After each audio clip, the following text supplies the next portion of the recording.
light or no direct light sources, we still have nice fuzzy shadows. When you're walking down the hallway and you see your self-shadow goes along with you projecting on the wall, on the environment, that make everything look real.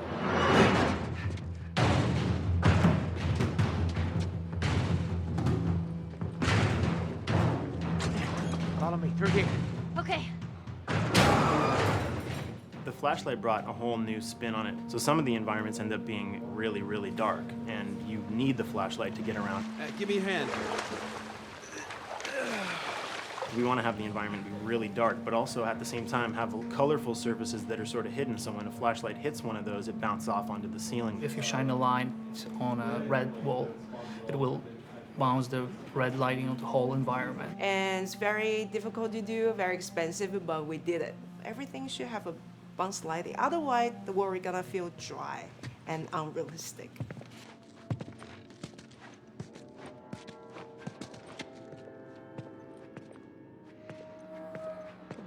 I guess this is where the assholes sleep. I mean, slept. This engine is really driven in a way towards a very high level of cinematic control over each frame. And hopefully, if we achieve our goal, you'll see it is beautiful. There are these truly beautiful moments amid all this chaos and destruction. Yeah, once we're done with this whole thing, I can teach you how to play guitar. What do you say, huh?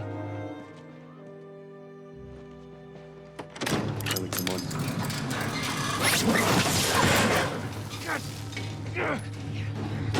I got you. Damn it, Bill. What just happened? One of Bill's stupid traps. There, that fridge, it looks like that's a counterweight. Okay. The story really dictates sort of the arc of the overall pacing. Storytelling would always want to be subtle. They would always want to keep the world grounded in reality. But gameplay has requirements where the player needs to see this thing. The player needs to immediately know that the enemy is attacking, that this room is dangerous, that this room is a puzzle that you have to solve. What are the things that we can do on the joystick to make you feel the same way that these characters are going to feel when we get to this next pinch point in the story? There's a turn in a scene that we need these characters to take, and we need you to feel it or understand that, and that means you have to play it. Sam! Oh, thank God. Gotta keep running. Ah! Doorway, over there. Run!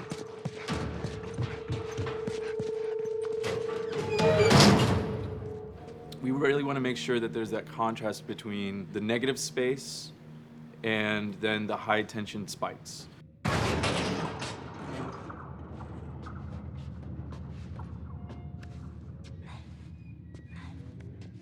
A lot of times we won't play music, or we'll play very minimal music just to let you know kind of the state, whether you're still in stealth or combat has broken out. Hearing someone's footsteps or hearing a person breathing on the other side of the door has so much tension to it. You hear that? Shh, quiet. You feel the tension of the world, make you question whether you want to engage with these guys or kind of try to stealth around them. That's another reason why we don't have traditional cover in the game. You smoothly move around everything, contextualizing with the environment, but you're never locked down. We want the player to, with that crafting system, with the scavenging system, with all of the abilities available to them, to constantly be moving around and changing as the moment arises. Gameplay is all about, I have a limited set of tools, and how am I going to use those tools and those limitations to overcome this obstacle in front of me. And that obstacle might be infected, might be another class of humans that wants to kill me for a bottle of alcohol in my shoes.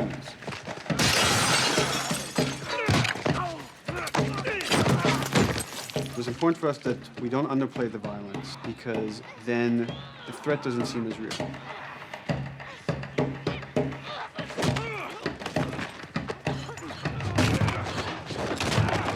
We see video games as this incredible medium to tell stories. We want to treat it as equals to books or comics or TV or movies. This is subject matter that would not be considered out of the ordinary to tell in one of those other forms of entertainment.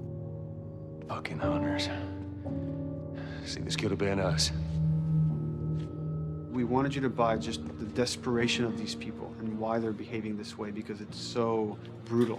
And at the same time, we didn't want to make it so over the top, stylizing it, so then it doesn't become as real. It was important for us actually to hit that middle ground where it's kind of disturbing.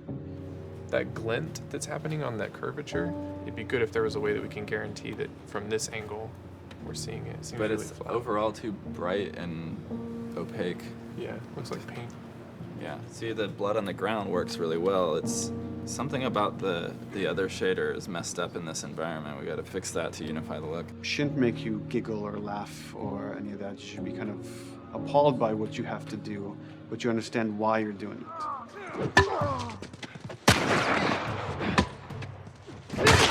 You want to feel each hit. You want to feel each concussive strike. Lives are at stake. You want a death animation to have impactful performance, not just have a guy keel over in a ragdoll. In real life, a guy hitting a guy takes a half a second, but in the game world, you want that to be as instantaneous as possible. I lived my whole life in this very ugly test level. I basically just fight dudes in here all the time. Almost every move is divided between like an intro and a swing. And one of the many things I have to end up doing is like counting frames and being like, okay, on frame 18, I want you to get out of here. I want you to be able to start moving. Every hit reaction that an NPC plays, they are not necessarily in the correct pose. When you strike them the next time, we just pop them with a 0 frame animation change, which is usually kind of a no-no, you know what I mean? Normally you want characters to blend smoothly and realistically into animations. But what we found is that you can cover that pop up with a heavy impact. They can go from almost any pose into the pose that the impact starts from, and your eye just covers up the transition for you. So if you throw a brick at a guy, it puts him in this like kind of staggering stun state. And that changes the moves that you do when you come up and punch him.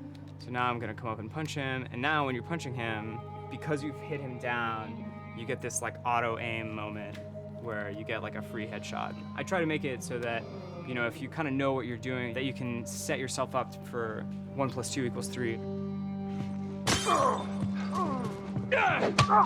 Right here! Memory on a console is a very precious resource. All of Joel's animations with every weapon, all the NPC animations, the stealth kills, you know, all of that stuff happening need to fit within a 4 meg to 5 meg memory footprint. This is a list of everything that's loaded in game and how much memory it's taking, because memory is our most precious resource right now. So we have a level, we call it the bookstore, it's in Hunter City, and this is a zone, for example. So when I set an AI to this zone, he will never leave its boundaries. I want guys to guard this exit where you have to go through, so I'll zone a couple guys around there to make sure that they, you know, they can fight you and use all this cover, but they want to stay around this door. This is another key component of the AI, is what we call the nav mesh. This defines the overall play space of where an AI knows he can or cannot go. Hey, look, that's where a cover used to be, and there's a hole cut out for it. I gotta fix that. Here's some other wonderful things. See these little red polygons? Yeah, that means they're not linking right for some reason, so that means they can't really walk through here properly. It's a bug, and I need to fix it. Welcome to my life.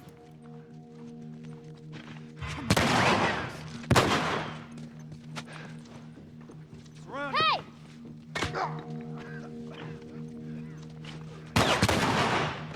If you look at a lot of games, NPCs are usually only alive for, you know, a few seconds before the player ends up shooting them and then they're dead. We want our guys to be much more dangerous and much more threatening, which means they have to be alive for longer. They need to exist in the world for longer, which means you as the player can witness them acting out their behaviors for longer.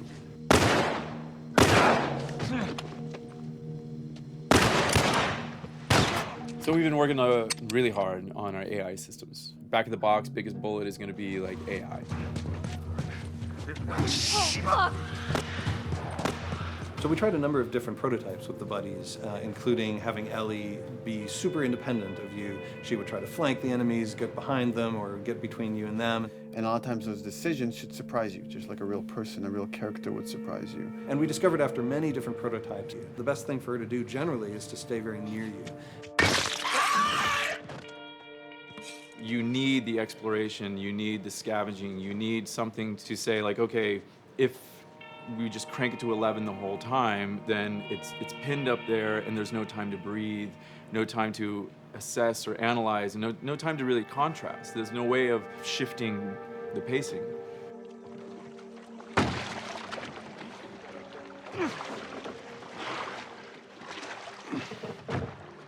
Puzzles are really weird, especially like Naughty Dog puzzles. I think they're very simple and satisfying. Most of this puzzle is strict exploration. You can see the ladder here, you can see the pallet there, you can see a clear route up to the ladder. So you're like, okay, maybe I have to get Ellie to the pallet, push the pallet over to this side, and like Ellie will climb up and lower the ladder. So that whole part is like, that's not a puzzle, that's not regarded as a puzzle, but when you feel like you've got to the solution and you're like, okay, I'm going to climb this ladder, and you climb it, and it breaks off, hopefully then the player will feel a little bit stumped and they'll be like, I'm not really sure what I am meant to do now, and so this is where the puzzle starts. Hopefully at this point, like all of the elements that the player needs to solve the puzzle are very familiar to them because they've been through the previous exploration beats. They're improvising with elements that are at their disposal. That's a really sort of like strong theme throughout like The Last of Us. So like you're a survivor, you'll take whatever tools you're given and you'll use them in like creative ways to survive.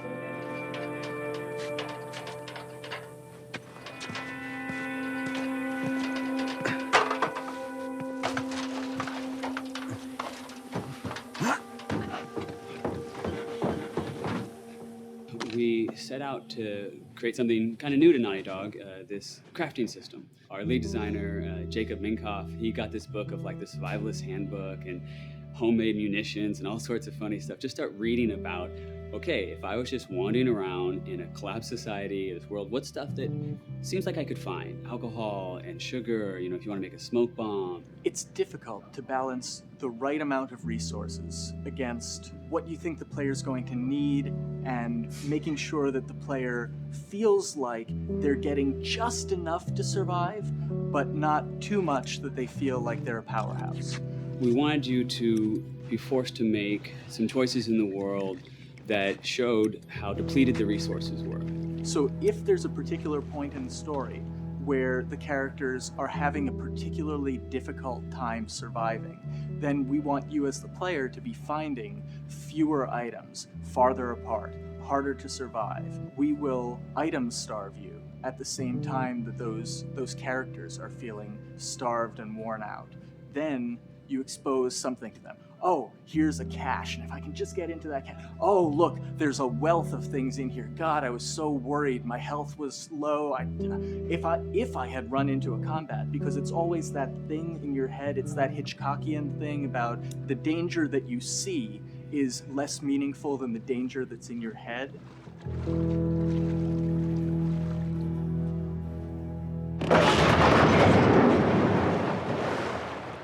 When we're designing the levels, you know, it's nice to have the stuff that we know people are going to encounter. You know, we kind of call this some of the critical path stuff. These are the things that 9 out of 10 players are going to find. They're right in the way. It's where you have to go. And then whenever designing a level, you want to have that little nook and cranny, right? You want to reward the player being like, oh, you went over here. And then you also want to have that other second nook and cranny. The player is supposed to go place a ladder here and climb up through the rest of the hotel. But what they can also do is shimmy across this area, and I place a really cool like upgrade kind of off the beaten path to reward players for exploring. So if they come all the way over here, they're gonna get this really cool training manual. It's a funny little bit of trivia. The HUD system, not the menus, not like when you hit start and stuff, but the actual HUD system where you see the reticles and stuff, was literally created for an E3 demo early in Uncharted 1, and that's been our HUD system, the foundation of our HUD system for the last 4 games. First time in Naughty Dog's history, we hired Alex. She's awesome, and she's got a really good understanding of UI and how it applies to games. The thing that I hate about any game's UI is when it pulls you out of the game for too long. No one wants to spend time in menus. Nobody loves UI, if we're being honest. Like, weapon slotting has probably gone through more iterations than any other system. The stuff that we finally ended up implementing, you press select, you get into this menu, then you D-pad left and right through the slots, and then D-pad up and down will change the weapon, and then just, you don't have to press X or anything, you just select out of it. When you're still, like Joel is here, that's fine, but then as soon as you get into an actual situation, so I'm gonna go over here and cause some trouble. Okay, so here they come, oh god. All right, so now I'm out of ammo. Now I need to like get back in that menu. I have to like run away from them, get into the menu, get out of it. And it ends up feeling like super clunky. Like again, okay, I'm out of ammo again. Get out of here. I need to take out one of my other long guns. And now Bill's in trouble. Bill's in trouble over here. And I've got to like I'm in a menu now and it's like, oh shit, whoever designed this UI is so bad. Like, what were they thinking? Bill's gonna die. In theory, it worked, but then in practice, it felt a little clunky. We wanted it to be the absolute minimum amount of button presses. You don't say to yourself, oh, I'm never going to be able to do this in time, so I'm just going to give up. I'll die, I'll restart, let me try again. You want to always make the player feel that there is a way to survive. They can just do this fast enough. And like what's gonna go in now, if you just left, right, D-pad through this stuff, you swap out your guns, like between long gun and short gun. If you're now on this gun and you were to hold X to pick your gun. So it all happens within the same system that you're using to slot the weapons. The first iteration that I did on that was awful. It just took way too long to get in. It was just a mess. QA was so upset at me like all the time. I'm sure they hate me now because of that system.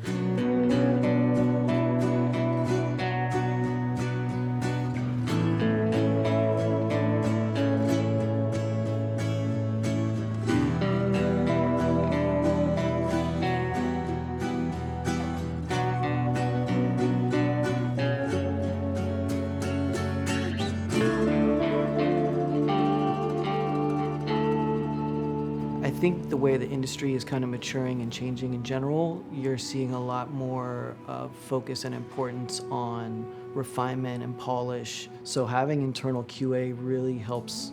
The industry is kind of changing from QA being this like tighten up the graphics on level 3 bro kind of vibe to like really being a more technical, mental, investigative job. On the publisher side, it's more reactive towards the code being delivered in a stable, controlled environment. Whereas on the developer side, especially at Naughty Dog, we are going beneath the art and the design. We're given enough weight where we can go up to somebody and be like, look, you have to fix this. Why? Come over, I'll show you. That kind of feedback, I would love to be able to say like, that was us, but it gets so diffused throughout the iteration process that you're just kind of like adding your, I guess like genes into the gene pool and then just seeing what happens, you know what I mean?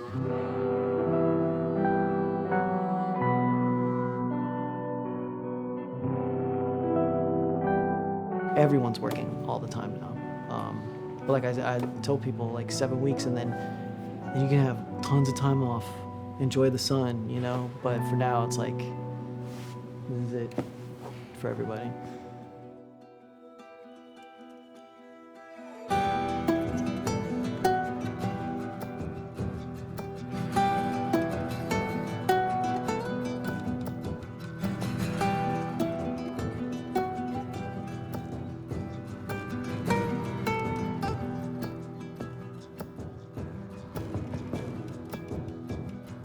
Crunching is part of making games. I feel it's human nature, right? If I'm gonna have a guest at home that's gonna come for a couple of weeks, I'm probably gonna clean their room just the day before they arrive, right? And I think it's the same thing. It's just like everything comes together at the end. I personally enjoy crunch. I think you get this like absolute laser focus because it has to come together. There's a camaraderie that also comes There's a camaraderie, totally, yeah. The vibe is everywhere, you know what I mean? Everyone's kind of like giving it 150% at this point. We're getting there, right? You start to get these glimmers, and I don't think anyone who doesn't make games realizes how late in the process you get those glimmers. 1 week before we shipped that press demo, we're all like, this kind of sucks. what's going on here? It's like, we need to dig down and find this. And in 1 week, the fun came together. Like you're shooting at a guy and then somebody flanks you and you hit him and you avoid the other guy who's shooting you and then you flank and go behind cover and you're like, oh, that 5 seconds in that 15-hour game was really, really fun. How do we make that 5 seconds happen thousands more times? My favorite video game is making video games. It is as challenging and as complex and as interesting. If we had to like try all the things that didn't work, what's hard about Crunch? It's like marching through that swamp of it not working. I mean, nothing's ever really final because you can always make something better, always. So we're constantly changing and constantly reiterating and trying to make it better and better and better, pretty much until we ship. As an artist, you're never really happy with your work. You could be given like 100 years to work on something, you'll still find things to nitpick and things to fix. Yeah, you can work on the game for 10 years and you'll still be crunching at the end. So it's like, okay. All of a sudden, it's like getting ready one morning in the shower, and I was just like, oh yeah, I'm about to ship another title, and this is gonna be a really good title, and it gets you excited, and you're like, all right. Do I think the game's gonna be good? Yeah, it's gonna be awesome. I think it was good a little while ago, and now we're gonna make it Extra kind of good. amazing. Yeah. What it will take to get there in these next 5 weeks, it's gonna be a lot. I'm excited. I have faith. Every time we're shipping a game, it's terrifying. You just hope for the best. You don't know, right? I mean, people have different opinions. We have to go with our guts. And I trust the team just to pull it off. This, hands down, is the hardest, most challenging thing I've ever done. We sweat a lot, and we worked a lot, and we all went home tired, you know? But I think that's you're gonna see that on the screen. I think that's gonna pay off. Ellie? Ellie? What? The ladder. Come on. Right. After David, Ellie's visibly distant. You could have done a cutscene to show, hey, you're being very distant, and she's not responding, but to also do that in gameplay, to where it's something that you've done just countless times throughout the game with, you know, let me boost you up here, get the ladder, bring it down so we can do this systemic thing. And the character responds with that, and you have to actually go over to her and go, hey, come on, the ladder, we've done this, let's do this. It's a subtle choice. Like Bruce and I talked from the beginning, is like we have these mechanics, how can we exploit them in a narrative sense? And that's one of those opportunities. I just think it's incredible that happens in-game. It's not a cinematic, you know, it's something that adds weight to that controller when they're playing. Wow, so good! Let's go eat. Let's go eat.